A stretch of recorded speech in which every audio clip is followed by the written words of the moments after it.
11 जुलाई को एक GST council की मीटिंग हुई थी जिसमें ये डिसीजन लिया गया था कि जितने भी ऑनलाइन गेमिंग प्लेटफॉर्म उन पे 28% जीएसटी लगा दी जाएगी। ये डिसीजन इतना बड़ा था कि इसने पूरी इंडस्ट्री को दो भागों में डिवाइड कर दिया। एक इसको सपोर्ट कर रहे थे, दूसरे जो इसके अगेंस्ट में थे। इसका असर ये हुआ कि डेल्टा कॉर्प जो गेमिंग में है उस कंपनी के शेयर दूसरे दिन ही 23% डाउन हो गए। कुछ लोगों ने ये भी कहा कि अच्छा हुआ, इससे अब लोग ऑनलाइन गेमिंग से बच जाएंगे।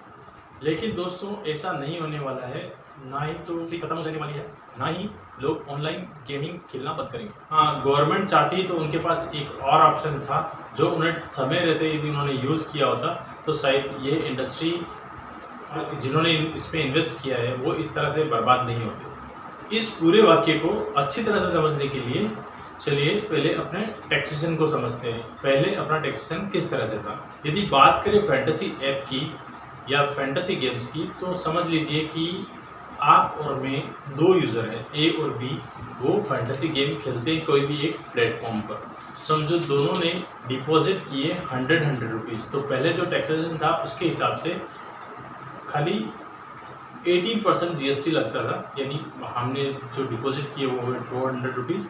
फैंटेसी ऐप अपना 10 to 25% फ़ी चार्ज कर देती प्लेटफॉर्म का, वो चार्ज उसमें से माइनस हो जाता था, 18% जीएसटी कट जाता था। इस तरह से यदि आप देखने जाओ तो जैसे आपने 100 रुपये जमा किए तो उसमें आपका ए का प्लेटफॉर्म चार्ज लगेगा, 10% बी का प्लेटफॉर्म चार्ज लगेगा और 18% जो जीएसटी लगेगी वो होगी करीब 3 रुपये 60 पैसे। मतलब 200 में से 20 रुपये आपका प्लेटफॉर्म चार्ज हो गया, 3 रुपये 60 पैसे आपका जीएसटी हो गया, तो बाकी का जो प्राइस पूल बचता था वो अराउंड 176 रुपीज़ के आसपास बचता था। अब इसमें ऐसा होता था कि जो जीतता था उसको 176 रुपीज़ मिल जा रहे थे और उसमें से 30% जो टैक्स था वो गवर्नमेंट को पे कर दिया जाता था। इस तरह से अभी तक ये सारी प्रोसेस चलती थी। लेकिन नए सिनारियो में चीज़ें काफ़ी बदल गई है।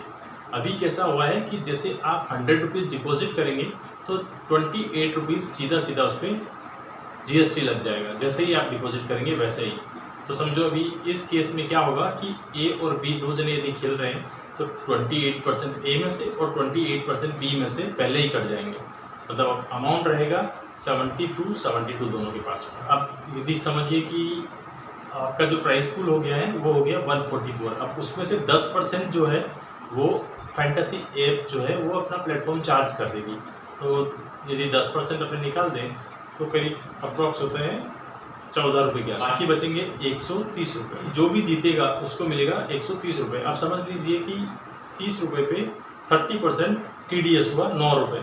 यदि आप 9 रुपये माइनस कर दो तो बचते हैं 21 रुपये। इधर होगा उसको मिलेंगे 121 रुपये। मतलब इसका मतलब सीधा मतलब ये हुआ कि आपको आपका जो भी 100 रुपये है उसके सामने से 21 रुपये मिलेंगे जीतने के लिए। तो एक बंदे को अपने 100 रुपये दाव पे लगाने पड़ेंगे 21 रुपये के लिए। तो इस तरह का गेम शायद ही यदि कोई बंदे इस प्लेटफॉर्म पे खेले, कोई भी 100 रुपये को 21 रुपये के लिए कभी भी दाव पे नहीं लगाएगा। पर ये पूरा सच भी नहीं है। ये शायद उन लोगों के लिए ज़्यादा नुकसानदायक है जो कि ज़्यादातर हेड टू हेड खेलते हैं, मल्टीपल प्लेयर में खेलते हैं, जैसे कि ग्रैंड लीग खेलते हैं, तो उनको इतना इसका नुकसान नहीं होगा। और कंपनियाँ भी मल्टीप्लेयर वाले लीग ही ज़्यादा से ज़्यादा शायद अब मार्केट में लाएगी। ये समझ लो कि यदि एक लीग में 10 जने खेल रहे हैं तो सब यदि 100 रुपये इन्वेस्ट करते हैं तो होगा 1000 रुपये। 1000 रुपये में से 28% कंपनी मतलब जीएसटी लग जाएगा तो बचेगा 720 रुपये।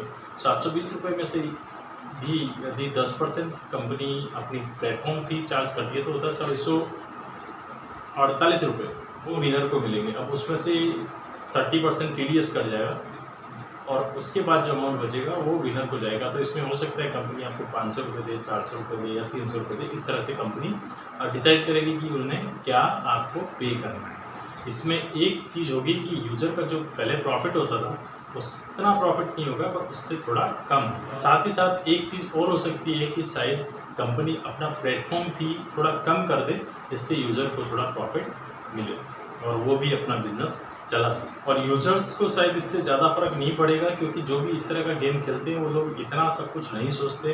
यदि इतना सब कुछ वो सोच रहे होते तो आज शायद वो फैंटेसी ऐप पे खेल ही नहीं हो। मुझे जैसा लगता है अभी कंपनी मल्टीप्लेयर गेम ज़्यादा बढ़ाएगी क्योंकि उससे यूज़र को थोड़ा बहुत प्रॉफिट होगा, नहीं तो क्या कि हेड टू हेड में तो यूज़र कभी भी खेलेंगे भी नहीं, और उनको तो अब लगता नहीं है कि कंपनी प्रमोट करेगी। ये प्लेटफॉर्म शायद ही कभी बंद होने वाला है। पहले भी इंडिया में क्रिप्टो मार्केट था, पर अब इंडिया में फैंटेसी मार्केट है। इनके अगेंस्ट में कोई प्रॉपर गाइडलाइन नहीं है या कोई की फ्रेम नहीं है। पहले भी देखा है कि क्रिप्टो मार्केट को इंडिया में अच्छे से ग्रो होने दिया गया, चलने दिया गया, और बाद में गवर्नमेंट ने उसके ऊपर टैक्स लगा दिए, और जिससे लगभग क्रिप्टो इंडस्ट्री ख़त्म हो गई। आप देखोगे तो कॉइन DX और कॉइन स्विच करके जैसी बहुत सी कंपनियां थी जो क्रिप्टो में इंडिया में बिजनेस कर रही थी। कॉइन स्विच की बात करें तो एंडरसन हॉरोविट्ज ने इसमें फंडिंग किया था, और ये उनकी पहली इन्वेस्टमेंट थी इंडिया में। जब गवर्नमेंट ने उन पर 30% टैक्स लगाया तो लगभग वो इंडस्ट्री ख़त्म हो गई, और इससे उनको काफ़ी नुकसान हुआ। अब इसमें सोचने वाली बात यह है कि क्या एंडरसन हॉरोविट्ज कभी वापस इंडिया में इन्वेस्टमेंट करेंगे। बात सिर्फ इतनी ही नहीं है। टाइगर ग्लोबल नाम की एक कंपनी है जिसने पहले स्विच कॉइन में इन्वेस्ट किया था, और उन्होंने ड्रीम इलेवन में भी इन्वेस्ट किया, और गेम्स 24 करके कंपनी है उसमें भी इन्वेस्ट किया है। साथ ही साथ ईस्टर्न व्यू कैपिटल नाम की कंपनी है जिसने भी ड्रीम इलेवन में इन्वेस्ट किया है। कंपनियां यदि इस तरह के गवर्नमेंट के डिसीजन होंगे तो इन कंपनियों को भारी नुकसान होगा। तो नेक्स्ट टाइम जब भी यदि इनको इन्वेस्टमेंट करना होगा तो इंडिया में इन्वेस्ट करने से पहले ये कंपनियां 100 बार जरूर सोचेंगी। क्रिप्टो मार्केट तो लगभग इंडिया में से ख़त्म हो गया है, लेकिन यदि फैंटेसी गेम को अभी अपना बिजनेस करना है तो वो एक काम कर सकते हैं कि उनको अपना थोड़ा मार्जिन कम करना पड़ेगा, जिससे उनको प्रॉफिट तो होगा पर शायद इन्वेस्टर ने जो एक्सपेक्ट किया होगा वैसे रिटर्न नहीं मिलेंगे। इनके अलावा कई जाने माने वेंचर हैं जिन्होंने इंडिया में इन्वेस्ट किया था, यहाँ लगभग 300 से भी ज़्यादा कंपनियाँ काम करती है, 8,000 करोड़ से ज़्यादा का बिजनेस करती है, और 10,000 से भी ज़्यादा लोग यहाँ डायरेक्टली या इनडायरेक्टली काम करते हैं। अब यहाँ पे प्रॉब्लम ये था कि जब इस तरह की बिज़नेस को इंडिया में बंद ही करना था तो जब ये कंपनियाँ ग्रो कर रही थी शुरू में, तभी गवर्नमेंट ने कोई गाइडलाइन क्यों नहीं डाली। यदि आपको याद हो तो इसकी शुरुआत हुई थी ड्रीम इलेवन से 2008 से, फिर धीरे धीरे वो कंपनी ग्रो करने लगी, और IPL को भी उसने स्पॉन्सर किया, और कोई भी इंडियन क्रिकेटर ऐसा नहीं है जिसने इसको प्रमोट ना किया हो, और फिर धीरे धीरे बहुत सी कंपनियाँ इसमें आ गई। इससे IPL ने भी पैसा कमाया, इससे BCCI ने भी पैसा कमाया, इससे क्रिकेटरों ने भी पैसा कमाया, और बहुत सी पब्लिक ने भी पैसा कमाया। और जब इतना पैसा जा रहा हो और आपका फेवरेट क्रिकेटर किसी कंपनी की एड कर रहा हो तो लोग खेलेंगे क्यों नहीं। अब इसका सॉल्यूशन ये था कि जब ये इंडस्ट्री ग्रो हो रही थी उसी टाइम गवर्नमेंट को कोई गाइडलाइन ला देनी थी। यदि जिस तरह से तेलंगाना और असम में इस तरह की एक्टिविटीज़ बैन है, यदि ये पहले से कर दिया गया होता तो आज ये कंडीशन नहीं होती।